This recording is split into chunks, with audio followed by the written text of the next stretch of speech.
Okay, well, welcome to the second part of this morning, which normally follows the first part. And we're going to talk about story, in particular the power of story.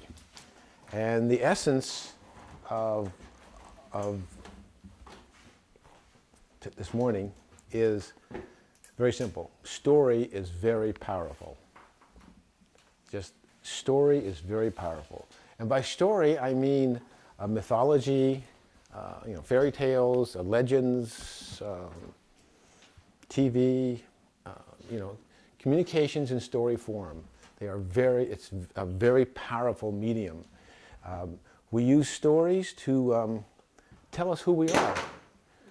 We have fundamental stories of our culture. We have stories of our heroes and heroines. We use these stories to teach ourselves, to teach our children, to indoctrinate them or to educate them into our culture or out of our culture. Stories are very powerful. One of my favorite quotes is, never underestimate the power of story. And I have to tell you where I got that from. That's from Darth Vader. Darth Vader said it a little differently. He said, never underestimate the power of the dark side of the Force. But it's the same statement. Never underestimate the power of story. So we're going to talk about story in a lot of different ways. Now, even though we have many stories in any culture, there is a fundamental story of a culture, and that is the origin story. Every culture has a particular story, and there are many, many. Each culture, in a sense, has a different story, although we've lost a lot of the stories in the last several hundred years. But the culture will have a central origin story, and the origin story will be how the world came to be, how this all happened to come to be like it is, how humans came to be in particular, but also how other animals and plants and creatures and geographical features came into existence. That's the fundamental story. All the other stories have to be consistent with that story. But there are lots of other stories, typically, lots of other stories building off of that central story. Now that story is central to the culture, is central to the cosmology. It doesn't really create the culture. In fact, there's basically a symbiotic relationship between the basic fundamental mythology of a culture and the culture, or between the cosmology and the story, between the cosmology and the ethics. These all came as a package in the good old days. If you look back hundreds of years or 100 years in our culture or in other cultures, the theology, the spirituality, the ethics, the morality, the governing systems, the health system, the creation stories, the legends, these were all consistent. These are all congruent with each other. That's what a culture is a set of modes of being and communicating which are congruent with each other. What's different about today is that we now have an origin story which is not congruent with our cosmology. It's a very odd situation. We now have an origin story discovered, learned in the last 150 years, let's say, although maybe you want to go back to the Greeks, the ancient Greeks.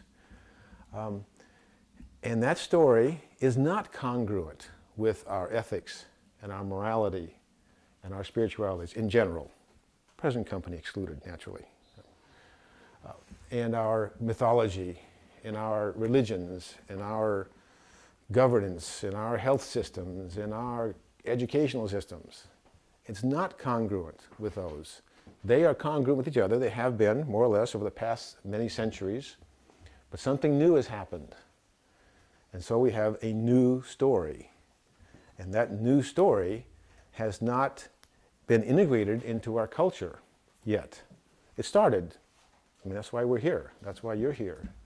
We're starting the process. We're all new in this. So I make a little distinction that's just a verbal thing. I distinguish between story and cosmology. That hasn't been a necessary distinction in the past, because story and cosmology were basically all the same. It was cosmology was study of the cosmos, of the world, of everything, and how it came to be was part of that study. But now, just to be clear, I want to say the universe story, the new story, is not cosmology. There is no cosmology. There is no ethics. There is no spirituality. There is no governance. There is no health system. There is no education system based on the universe story, congruent with the universe story, in general. I mean, there are little bits and pieces, and we're one of those little bits and pieces here, growing rapidly. But as a cultural phenomenon, there is not the other parts of the culture yet congruent with our new understanding of how we came to be, how this earth, how the universe came to be as it is today. So it's important to bear in mind that, and that's why this course, this program is called Exploring a New Cosmology. We are trying to develop, that's our job, that's the great work, as Thomas says, it's the great work of our time, is to take our new understanding of the nature and time development of the universe, and out of that create a new cosmology, create a new culture, reinvent ourselves, as Thomas says, create a new educational system. Yes, Maureen? What is a cosmology? Okay, the word has lots of definitions, okay, but the way I will use it is the principles of living derived, in this case specific, derived from the sacred text, the text being the universe story. But it's people, I mean, the word means study of the cosmology means study of the cosmos. That's the word. And so the word has been used to mean lots of different things. Basically, all the aspects of a culture. You're talking about like a worldview. It's a worldview, or in cosmology, if we had a diagram, we'd say cosmology would include worldview, it would include origin story, it would include ethics, it would include morality, it would include spirituality, it would include religion. And you could also say culture includes cosmology, or you could say cosmology includes culture. These words, as far as I know, don't have precise exclusionary definitions. But the point I want to make is there's something new that's happened that is not part of that old system of everything's congruent with everything else. And that is, we have now a new story, a different understanding as a story, as a developmental process of how this came to be as it is today. And so I want to get across then, the rest of the morning, how powerful story is. So I'm focusing on story, and I'm kind of not paying attention too much to the other aspects of cosmology. The story we tell ourselves of how we came to be. I want to dedicate the morning, in a sense, or I want to celebrate the morning with fire, because I'm going to tell you stories about coming out of fire. Fire has always been important to humans. It is thought by some that we taught ourselves to speak around the fires. Remember, if you were here 12, 14,000 years ago, you'd be very cold, because there would be about a mile of ice sitting up there. So we'd be down in caves in various places, and we'd have a fire going for sure. So fire and that would be for the last 90,000 years before that. So fire was a big thing for our ancestors. And so I'm going to light 3 fires, and I'm going to give them names that characterize the nature of the universe. And then I'll be using those names sort of as general topics. The first topic is called immensity, and that is, of course, because the universe is immense. The next topic or subject or characteristic of the universe is intimacy, and that is because the universe, the earth, is intimate. And finally, third one is identity. And we will see in the next 2 days that the immensity of the universe incarnated, the proper use of the word incarnation, incarnated into the intimacy of earth, and it is out of that that we derive our true identity. So these are the 3 eyes of the universe: immensity, intimacy, and identity. And so now, having established the sacred fire, I can tell you the story. So let me tell you a couple of stories, just to sort of think about how we might be had those been our stories. Okay, so I'm going to tell you 3 stories. Actually, the first parts, short parts of 3 stories. So, a long time ago, once upon a time, there was only the fire, only the sacred fire, nothing else, just the fire. And then, out of the sacred fire stepped first man. And he looked around and saw that everything was good. And then, out of the fire stepped first woman. And the story goes on. Now I'll tell you another story, the start of another story. A long time ago, there was only the fire, just the sacred fire. And then, out of the fire stepped first woman. And she looked around and saw that all was good. And then out of the fire stepped first man. And the story goes on. I'm going to tell you another story. A long time ago, there was only the sacred fire. And then, out of the sacred fire stepped first wolf. And it looked around and saw that all was good. And then the story goes on. Now, I'm sure you heard slight differences among those 3 stories.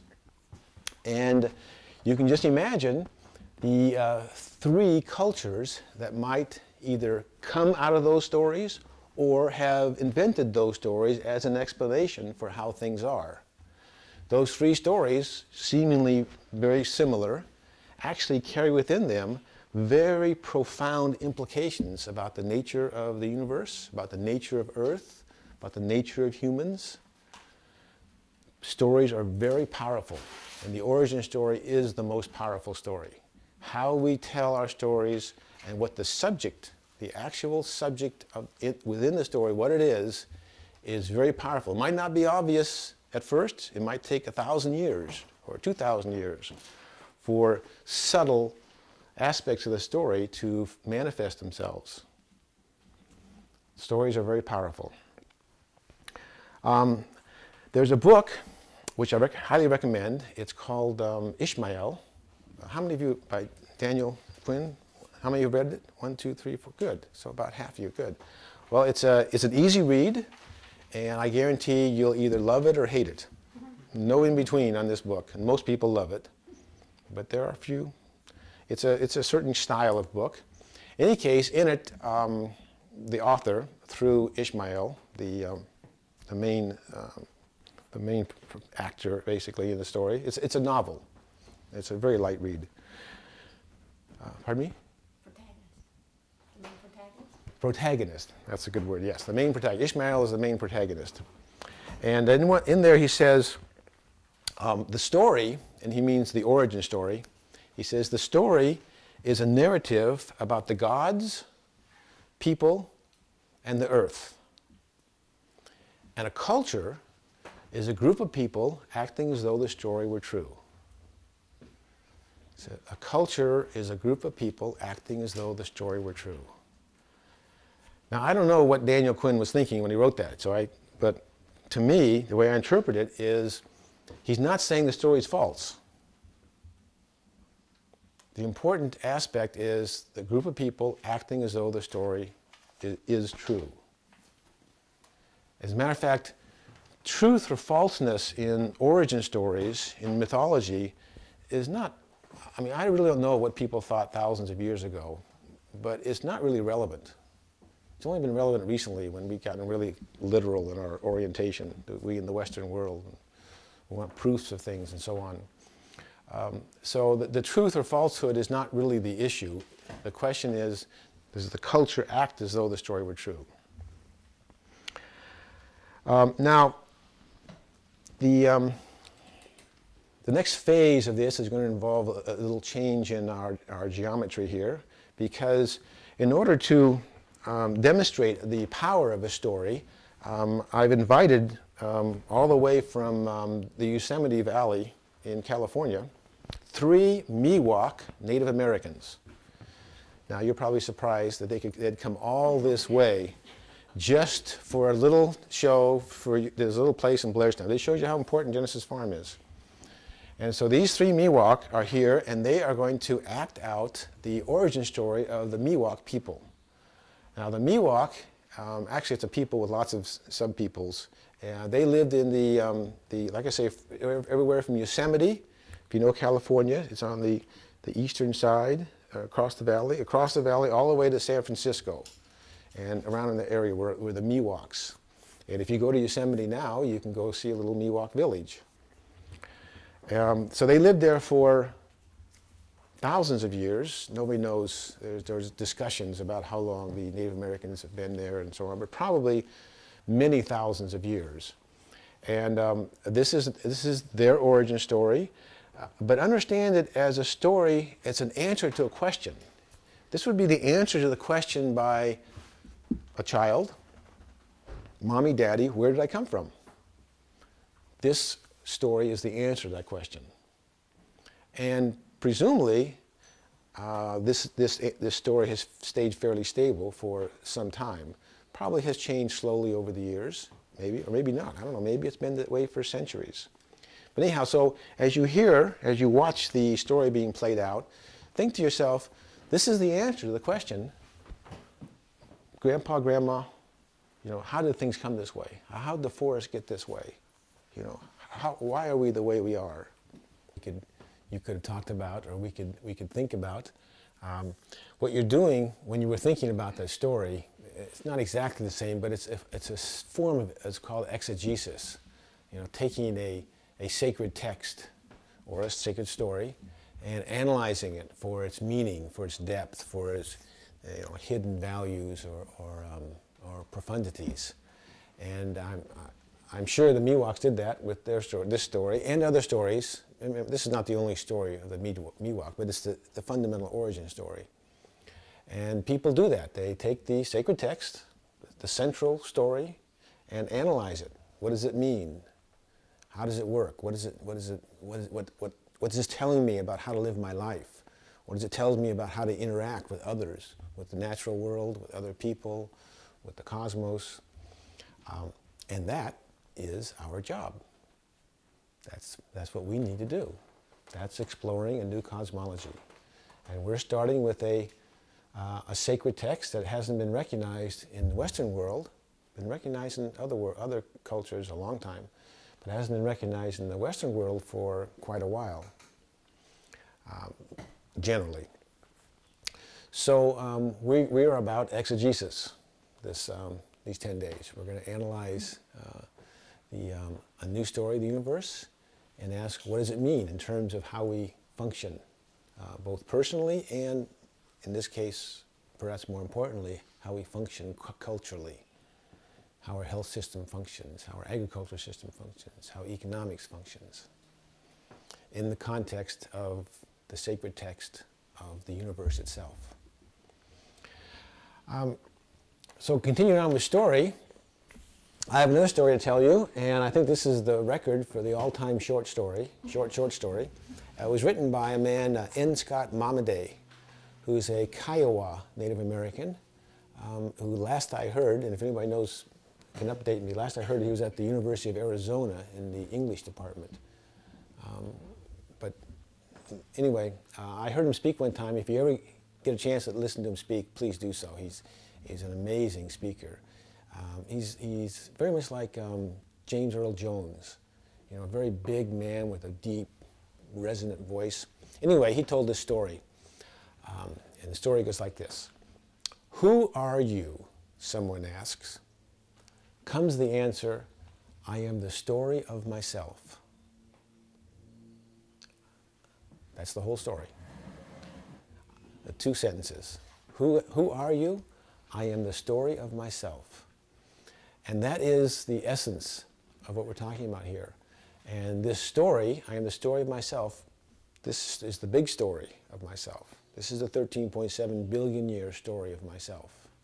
That's who I am. That's the answer to the question, who am I? It's a story answer. And it's a very big story. It's a very beautiful story. It's a very long story. And it's an elegant story, as Miriam quoted Brian. And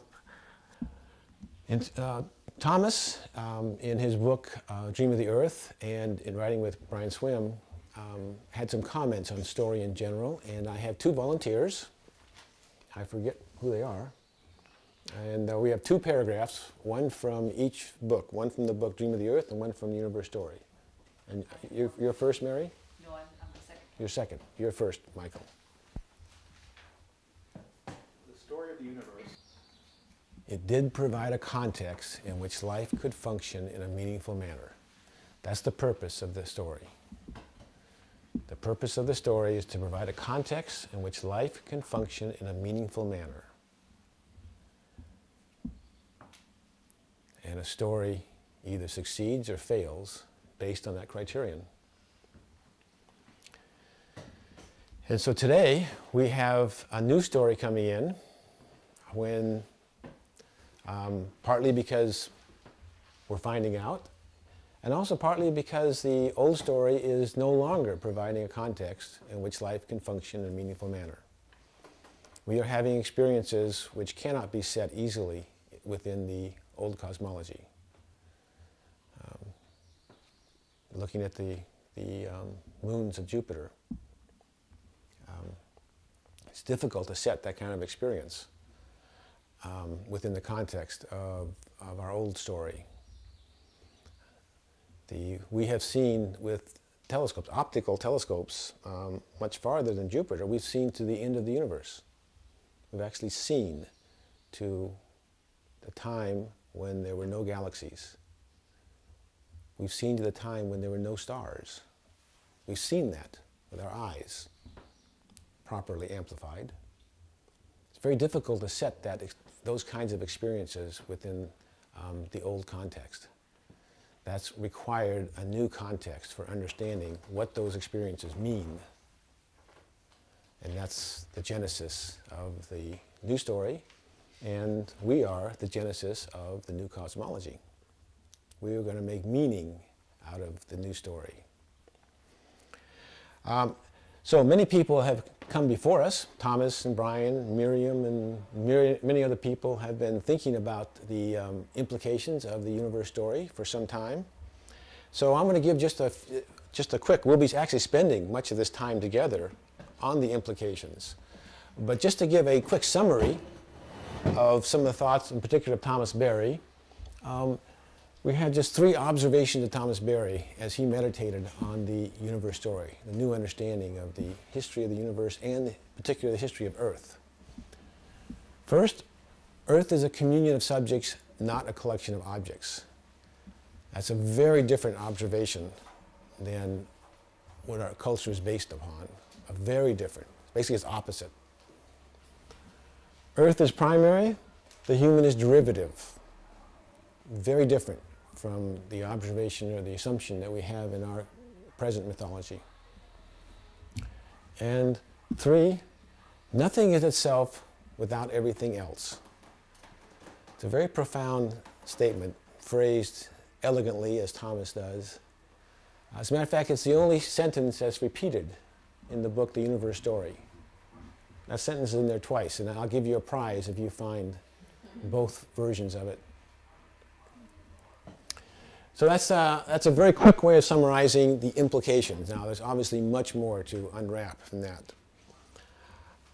Another way of characterizing the universe story, the universe history, is as the three I's: immensity, intimacy, and identity. So let me try it from that point of view. In terms of immensity, actually Brian wrote in the foreword of Thomas's book, Dream of the Earth, a comment made by Teilhard de Chardin, and that is comparing our new understanding of the time of the universe, the historical time of the universe, comparing that revelation to a child at the age of around 2 to 4 months. And that's when the child develops enough to see in 3 dimensions. There's a period of time when the child sees only 2 dimensions, and then sometime in a few months, the the child can make sense out of two different viewpoints from its two eyes, and it actually perceives three dimensions.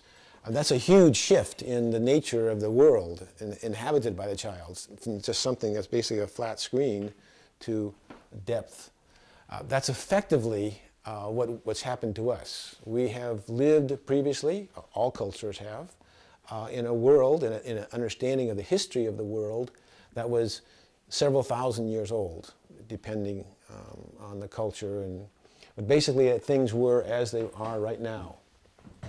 And rather suddenly, at least in terms of the history of a culture, rather suddenly we learned that it's much, much older, that our history goes back much, much farther, billions of years. That is a big shift. And as we'll be pointing out constantly in the next many days, all of our institutions were developed with the idea that the Earth is very young, that we are very young, and that basically there's been essentially no change in the nature of things. There's been no change in the nature of the human, no change in the nature of the tree or the forest in the time of the world. All of our institutions are based on that. And it turns out it's not correct. Could have been correct, right? I mean, nobody knew what we get when we start digging in the grounds or looking out in the skies. Nobody knew ahead of time. You had to sit there and take it in and say, whoa, this is new. What am I going to do with this? How do I interpret this? And the result is the universe story. So the intimacy aspect is a way of highlighting the nature of how Earth has functioned over almost 4 billion years. It's something that's not easily noticed by humans because we carry around with us a concept that we're isolated, that we're different. As Thomas puts it, he says that buried in our story is the idea of a radical discontinuity between the human and the non-human. A radical discontinuity. It's central. It's basically the reverse of this. It's central to our culture. As Miriam mentioned, the Greeks developed the concept of anthropocentrism, that the human is central. And so that's deep in our story. It's deep in our culture. It's the way we build roads. It's the way we govern ourselves. It's the way we make war. And it's very bad biology. It's very bad chemistry. It's very bad physics. It's terrible paleontology. It's just simply incorrect. But we didn't know that. We just didn't know it up until 100 years ago, 50 years ago. We just simply didn't know it. And we created a culture, a way of looking at things, a worldview, as best we could. And now we know something different. Dogen is an 11th century Zen master, Japanese, I think. Anyway, he made the statement, enlightenment is intimacy with all beings. It's a very beautiful statement, isn't it? Enlightenment is intimacy with all beings. If we were raised in this context, if we had been raised from childhood with our origin story being the universe story, we would realize it would be part of our mythology, it would be part of our assumptions about the nature of life that we are intimate with all beings. That is a direct implication of the universe story, of our understanding of the evolutionary history of Earth. We are intimate with all beings. That is modern biology. So enlightenment would be automatic. I kind of like that because meditation and all that stuff is so hard to do, and so I just having it automatic just seemed like so much easier to me. And then finally, identity. The story of the universe, as we'll see, starting tomorrow, actually starting this afternoon, is basically your genealogy. This is your history. You being the real you, the you that goes back 13.7 billion years. We can trace your genealogy back way past your grandmothers and your grandmother's grandmother and your grandmother's grandmother's grandmother, we can go back to a sea squirt. We can go back to supernova. These are your ancestors. That's very different. So when someone asks, you know, what's your ethnic background, it's a long answer. Luckily, we have a common answer for humans. Once you get back to about 50 or 60,000 years, we all had one mother 50, 60,000 years ago, one woman, probably. So after that, it's a common ancestry we have, all humans. So the universe is immense. The earth is intimate. And the immensity of the universe incarnated into the intimacy of earth. In that process comes our identity. That is who we are. That is the story of you. In answering N. Scott Momaday's question of who are you? You are the story of yourself. And your story is a very long and elegant story. Now, I haven't described a little bit about the universe story, and again, we'll be going over it the next couple of days with pictures and so on, a little more detail. I want to say something that is not. It's not a science story. I know people say that, even some of my best friends say that, and it's very misleading. So let me give you an example of what I mean. Let's suppose you were nosy. Now, I know you're not nosy, but let's just suppose you were nosy, and you went over to your neighbor's trash can, and you reached down inside, and you pulled out a little piece of something that maybe like, kind of like yellow, a little chip of something, and it had some red liquid on it. So you took it back to your home, back to your garage, and it turns out that you've been saving your pennies, and in your garage you have a mass spectrometer, a DNA analyzing, a gas phase chromatograph, an atomic force spectrometer, and a few other things that, like I say, you've been saving your allowance ever since you started your newspaper route. And so you saved up and you have all this equipment in your garage and you analyze this little piece of stuff. And you find out that, for instance, if the basic thing is, say, chitin, you know, and you figure out, well, that's actually a lobster shell. You can analyze the DNA in it. And then this red liquid, you look at it under your atomic microscope and electron scanning microscope, and you realize it has blood cells in it. Aha, this is blood. And you look at the general DNA type, and you recognize it as human blood, and then you break into the elementary school, you break into their database. This is highly illegal. I don't recommend it. Only professionals should do this. But you break in there and you scan the DNA, because they've been secretly taking DNA samples of all the kids because of the Patriot Act now requires it. And so you find out that this blood belongs to this little girl next door, Mary. Turns out everybody who comes here is named Mary anyhow. Mary.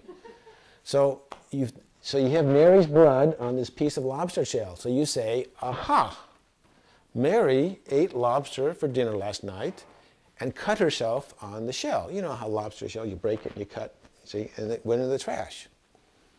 Okay, now that may or may not be correct, but you'd have to have somebody else check it out and so on. But you get the idea. Now, you analyze that really scientifically. I mean, all the latest gizmos of science and the latest theories of the genome, human genome, etc., totally scientific. But little Mary eating dinner last night is not a science story. It's something that happened last night. And little Mary is not science, and that lobster is not science. Those are living creatures going about doing their business in the world. You found out about it through the methodology of science. Okay, the same thing is true for the universe story. The universe story is simply the past. It's what's happened over the last 13.7 billion years. It's not a science story, it's just what happened. We found out about it prior to, say, 5,000 written records, 5,000 years ago or so, through the methodology of science. But it is not science. As the Buddhists say, don't confuse your finger pointing at something with what it's pointing at. Don't confuse the map for the territory. Science is the way we found out about it with all the limitations of the scientific method. But what we found out about is not science. It's what happened. It's our history. It's our story. So, with 1 minute to go, Any comments or thoughts? Why are you emphasizing that it's important that people don't think of it as a scientific story? For two or three reasons. First off, it bugs me. That's probably the most important reason. The second reason is a lot of people are afraid of science. They had bad experiences with science in high school and college. They had some science teacher in high school who really didn't like it and so on, and they have a bad, so when you say science, they kind of shrivel up inside and they say, well, I can't learn that, that's science. And so this is one way of sort of preempting that response, so you don't get to have that response. I'm sorry, I just preempted you on that one. And the other thing is, it's not true. It's not true. I don't like people saying things not true. So I'm trying to make it as clear, and well, it's not true. It's, you know, there it is. It's history. It's not science. It's history. I mean, if you find out how the Romans did things by digging up the, you know, something in Italy, you don't call what they did science. Even though you did radiocarbon dating and so on to figure out the dates, you don't call the Romans Colosseum, you don't call it science, you call it history. Same thing's true of supernovas. It's history. It's what happened. The situation we have today is similar to, let's say, Galileo. When Galileo came up with actually new experiences, and the interpretation by the culture was that these affected these affected the religion or the spirituality, when in fact it was simply observations about the way things are.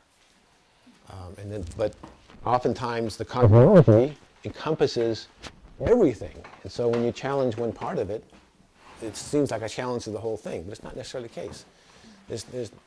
Galileo never talked about angels or God, or in fact he was a very religious man. Okay, so we got to go. So the next meeting is at 3 o'clock, correct?